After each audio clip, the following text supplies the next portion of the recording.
Puja and welcome to my YouTube channel.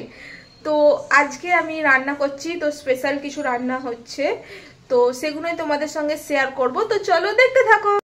আজকে হচ্ছে বিরিয়ানি, তার জন্য এই যেখানে আলু কেটে রাখা আছে, এখানে আদা রসুনের পেস্ট করে রাখা আছে, আর এখানে সব ভাজা মশলা যেরকম জায়ফল, জয়িত্রী, এলাচ, লবঙ্গ সব ভেজে গুঁড়ানো আছে। আর এইখানে হচ্ছে পেঁয়াজ ভাজা হচ্ছে একটু সাদা তেল আর ঘি দিয়ে। তো পেঁয়াজ ভাজা হয়ে গেছে, এর মধ্যে জল দেওয়া হয়েছে। তো এরপর গেছে নুন, এবার যাচ্ছে হলুদ গুঁড়ো, এরপর গেল হচ্ছে লঙ্কা গুঁড়ো। এই যে এটা হচ্ছে কাশ্মীরি লঙ্কা গুঁড়ো, এখানে দেওয়া হচ্ছে। এখানে এই যে মশলাতে চলে গেছে আলু, এরপর এতে যাবে হচ্ছে মিঠা আতর। তো এরপর এতে যাচ্ছে একটু মিঠা আতর,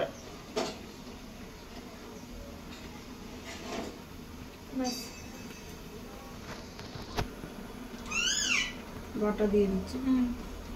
এরপর যাচ্ছে আদা রসুনের পেস্ট।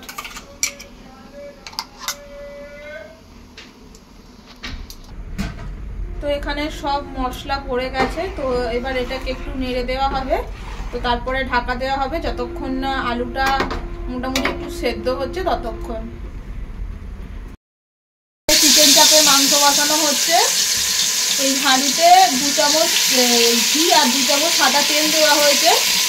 তো এরপরে সারা রাত এই মাংসটা ফ্রিজে ম্যারিনেট করা ছিল, তো এটা এখন দেওয়া হচ্ছে এতে। চিকেন চাপে মাংসটা কীভাবে ম্যারিনেট করবে, তো কতক্ষণ রাখবে সেসব আমি একটা অন্য রাত্রিতে যে ম্যারিনেট করেছি আমি তাতে বলে দিয়েছি, ওই ক্লিপটা আমি এখানে অ্যাড করে দেবো, তো ওটা তোমরা দেখে নিও। এটা চিকেন চাপ বানানোর জন্য মশলা করা হচ্ছে। এতে দেওয়া আছে কাজু, মগজদানা আর পোস্ত। এটাকে মিক্সিতে আগে পেস্ট করি। এতে আমি যেটা দেখালাম কাজু, মগজদানা, পোস্তটা বাটা হয়ে গেছে। এর মধ্যেই আমি 2টো পেঁয়াজকে 2 কুচো করে দিয়েছি, কাঁচা লঙ্কা দিয়েছি 4টে, আদা দিয়েছি, রসুন দিয়েছি, এরপর দেবো টক দই। এতে টক দই দিয়েছি, দিয়ে এটাকে ভালো করে পেস্ট বানিয়ে নেবো। এবার আমি চিকেন চাপের মাংসটা ম্যারিনেট করব। তো মাংসর ওপর এটা আমি পেস্ট বানিয়েছিলাম, দেখেছিলে, পোস্ত, মগজদানা, আদা, রসুন, পেঁয়াজ, কাঁচা লঙ্কা সব দিয়ে। তো ওই পেস্টটা দিলাম, আর এতে আমি দিয়েছি 2 চামচ টক দই, আর দিয়েছি 2 চামচ টক দই, একটু গোলমরিচ গুঁড়ো দিয়েছি, নুন দিয়েছি, আর রিফাইন্ড অয়েল দিয়েছি যেটা সাদা তেল। এতে সরষের তেল দেওয়া দেখায় নে, তো এটা সাদা তেলই দিতে হবে, তো তোমরা সাদা তেলই দিও। তো দিয়ে জিনিসটাকে খুব ভালো করে ম্যারিনেট করে রেখেছিলাম। চিকেন চাপের মাংসটা পুরো ম্যারিনেট করা হয়ে গেছে। তো এখন আমি এটা ওভারনাইট ফ্রিজে রেখে দেবো, কালকে সকালে করব। আপনারা চাইলে 2 থেকে 3 ঘন্টাও রাখতে পারেন। তো এখানে আলুটা অনেকক্ষণ দেওয়া ছিল, তো এরপর দেওয়া হচ্ছে মাংসগুলো। আলু মাংসগুলো পুরো গ্রেভিটায় দেওয়া আছে, এটা এখন চাপা দিয়ে রাখা হবে।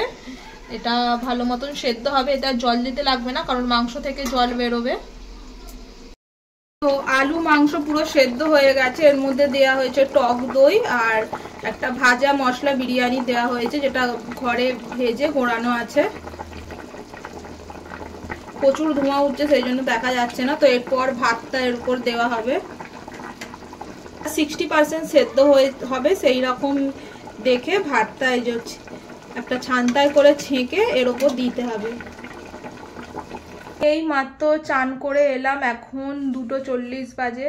এই সব বিরিয়ানির জোগাড় করতে করতে মায়ের হাতে হাতে সব দিচ্ছিলাম। এবার আমার মা যেরমভাবে করে আমি এবারে সেরমভাবে আমি চাইছিলাম অন্যরকম নিজে একটু চেষ্টা করতে।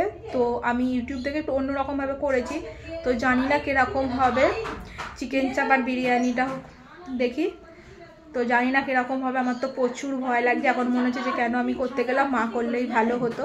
তো দেখা যাক। এই চান টান করে এলাম, এবার বিরিয়ানিটা খুলে দেখি কতটা কি হয়েছে। তো এখন 2:45 বাজে, এখনও খাইনি, তো তারপরে দেখাবো কিরকম কি হয়েছে, তারপরে খাবো। এই যে এটা হচ্ছে বিরিয়ানিটা পুরো হয়ে গেছে, শুধু এটাকে এবার কাটা হবে। বিরিয়ানিটা দমে বসানো ছিল এতক্ষণ। আর এটা হচ্ছে চিকেন চাপটা।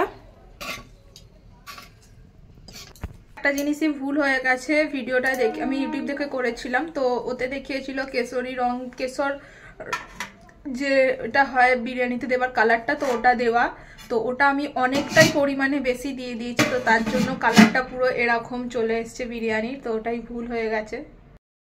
তো এটা হচ্ছে বিরিয়ানিটা, সত্যি কথা বলতে বিরিয়ানিটা একদম ভালো হয়নি। আমি ইউটিউব থেকে যে রেসিপিটা করেছি সেটা একদমই ভালো হয়নি, আমার মা যেটা করে সেটাই ভালো হয়। তো যাই হোক করেছি, খেতে হবে।